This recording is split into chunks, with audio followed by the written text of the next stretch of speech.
વિભાગે કમોસમી વરસાદની આગાહી કરી છે। આજથી 8 તારીખ સુધી સૌરાષ્ટ્ર અને કચ્છમાં માવઠું વરસી શકે। વડોદરા, વલસાડ અને નવસારી વિસ્તારમાં પણ વરસાદની આગાહી કરવામાં આવી છે। બનાસકાંઠા, મહેસાણા અને ભાવનગરમાં પણ વરસાદ પડી શકે છે।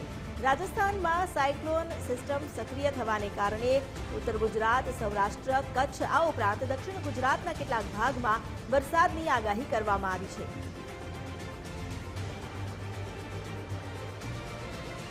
जो आने वाले दिनों में फोरकास्ट है, हीट वेव का हमने कोई फोरकास्ट नहीं दिया है, लेकिन बारिश की संभावना है। दिवस 2 से लेकर दिवस 7 तक आइसोलेटेड पॉकेट्स में सौराष्ट्र, कच्छ और गुजरात रीजन में वर्षा की संभावना है। साथ में थंडर स्टॉर्म और लाइटनिंग की भी उम्मीद है। गस्टी में रहेंगी 30 से 40 के आसपास दिवस 2 से लेके और 4 तक। और दिवस 5 में थोड़ी इंटेंसिटी बढ़ने की उम्मीद है।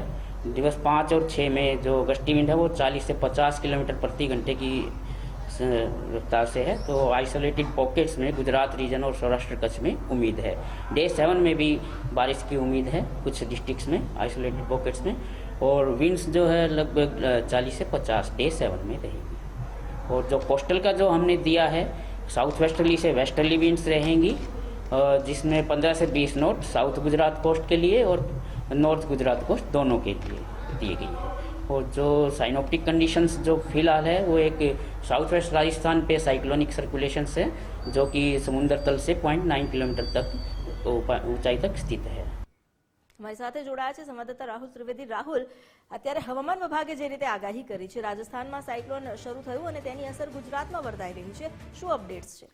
બિલકુલ, જે પ્રકારે ગુજરાતની અંદર છેલ્લા 10 દિવસથી ગરમીનો પારો જે ભારે ઉચકાયો હતો, ત્યારે હવે હવામાન વિભાગ દ્વારા પણ ગુજરાતના 12 જેટલા જિલ્લાઓની અંદર આગામી 5 દિવસ સુધી ભારે પવન, વીજળીના કડાકા સાથે વરસાદની પણ જે છે આગાહી કરવામાં આવી છે। તે ક્યારેક અમુક જિલ્લાઓની અંદર જે છે કરા સાથે પણ વરસાદ પડી શકે છે। આપણે વિંડીના માધ્યમથી સીધી રીતે જે પ્રકારે જોઈશું કે આજે જે 4 તારીખ છે ત્યાં બપોરે 2 વાગ્યાની આસપાસ, એટલે કે આજના બપોરે 2 વાગ્યા સુધી ઉત્તર ગુજરાતમાં મહેસાણા જિલ્લો છે, સાથે સાથે જે દાહોદ, છોટાઉદેપુર જે જિલ્લાઓ છે તે જગ્યાએ વરસાદ જે છે તે વરસી શકે છે। સાથે સાથે સૌરાષ્ટ્રની અંદર જે છે એ ભાવનગર, અમરેલી જિલ્લાનો જે વિસ્તાર છે ત્યાં પણ વરસાદ વરસી શકે છે। સાથે સાથે દક્ષિણ ગુજરાતની જો વાત કરવામાં આવે તો વલસાડ, સુરત, નવસારી જે જિલ્લાઓ છે ત્યાં પણ વરસાદ જે છે વરસી શકે છે। સાથે સાથે આજે સાંજે 5 વાગ્યાનો જે જોઈએ તો સાંજે ની આસપાસ અમદાવાદ સહિતના આજુબાજુના જે જિલ્લાઓ છે, નડિયાદ છે, વડોદરા છે, એ તમામ જિલ્લાઓની અંદર પણ વરસાદની જે છે આગાહી હવામાન વિભાગ દ્વારા કરવામાં આવી છે। સાથે સાથે જે 5 તારીખની જો વાત કરવામાં આવે તો 5 તારીખે પણ જે છે એ સૌરાષ્ટ્રનો જે ભાગ છે ત્યાં અને કચ્છના ભાગમાં પણ વરસાદ વરસી શકે। ખાસ કરીને સૌથી વધુ જે અસર છે વરસાદની જે પાલનપુર જિલ્લાની અંદર જે છે, બનાસકાંઠા જિલ્લો હોય, સાબરકાંઠા જિલ્લો છે, મહેસાણા છે, એ તમામ જે જિલ્લાઓની અંદર જે છે વરસાદ જે છે વરસી શકે છે।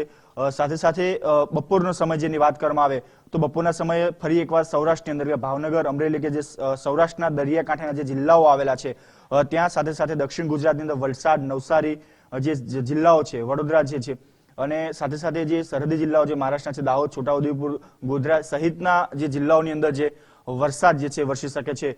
સાથે જે હવામાન વિભાગ દ્વારા 5 દિવસની આગાહી કરવામાં આવી છે। જો 6 તારીખની વાત કરવામાં આવે તો સવારે 6 તારીખે વહેલી સવારથી જ જે છે ફરી એકવાર ઉત્તર ગુજરાતની અંદર પાલનપુર, જે બનાસકાંઠા, સાબરકાંઠા જે જિલ્લો છે, સાથે સાથે કચ્છની અંદર પણ જે નલિયા, નખત્રાણા જે જિલ્લો જે વિસ્તાર આવેલો છે આખો, ત્યાં પણ વરસાદ જે છે વરસી શકે છે। આ બાજુ દેવભૂમિ, દ્વારકા, જુનાગઢ, જામનગર સહિતના જે જિલ્લાઓ છે, વિસ્તાર છે, ત્યાં વરસાદની જે છે આગાહી કરવામાં આવી છે। સાથે સાથે દક્ષિણ ગુજરાતની અંદર પણ ભારે પવન સાથે વરસાદ જે છે એ વરસી શકે છે। એ વખતે અમદાવાદમાં પણ વરસાદની જે છે આગાહી કરવામાં આવી છે।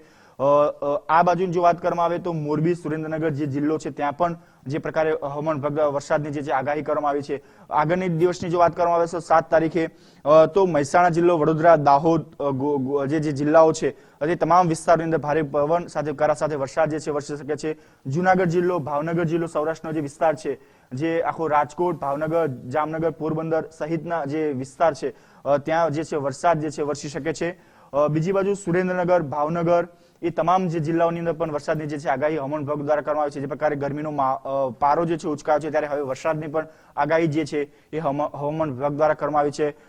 7 તારીખની આસપાસ જો સાંજની વાત કરવામાં આવે તો મહેસાણા, ફરી એકવાર અમદાવાદ, સુરેન્દ્રનગર, જામનગર, અમરેલી એ સહિતના જે વિસ્તાર છે, સૌરાષ્ટ્ર અને ઉત્તર ગુજરાતનો જે ભાગ છે, એ તમામ જિલ્લાઓની અંદર પણ વરસાદની જે છે આગાહી જે કરવામાં આવી છે. સાથે સાથે જે છેલ્લો દિવસ એટલે કે 8 તારીખની જો વાત કરવામાં આવે તો 8 તારીખે ગુજરાતના 12 જેટલા જિલ્લાઓની અંદર પણ વરસાદની જે આગાહી કરવામાં આવી છે, જેમાં સૌથી વધુ વાત કરવામાં આવે તો કચ્છનો જે વિસ્તાર છે ત્યાં તો વરસાદ છે, પરંતુ મહેસાણા, પાલનપુર, અમદાવાદ અને દક્ષિણ ગુજરાતની વાત કરવામાં તો વલસાડ, સુરત, વડોદરા, આ બાજુ દાહોદ, ગોધરા, એ તમામ જે જિલ્લાઓ છે. અને સૌરાષ્ટ્રની વાત કરવામાં આવે તો સૌરાષ્ટ્રની અંદર જુનાગઢ, ઉના, ભાવનગર એટલે કે દરિયાકાંઠાના જે બી જિલ્લાઓ છે તમામ જગ્યાએ વરસાદની જે છે તે આગાહી કરવામાં આવી છે.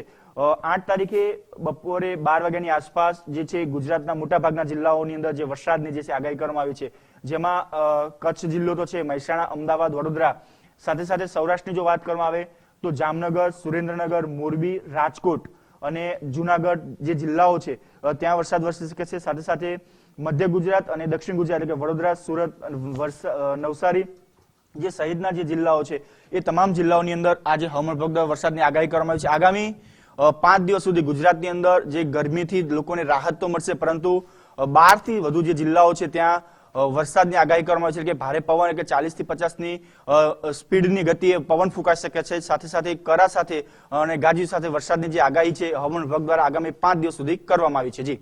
જી આભાર આપનો જાણકારી આપવા માટે.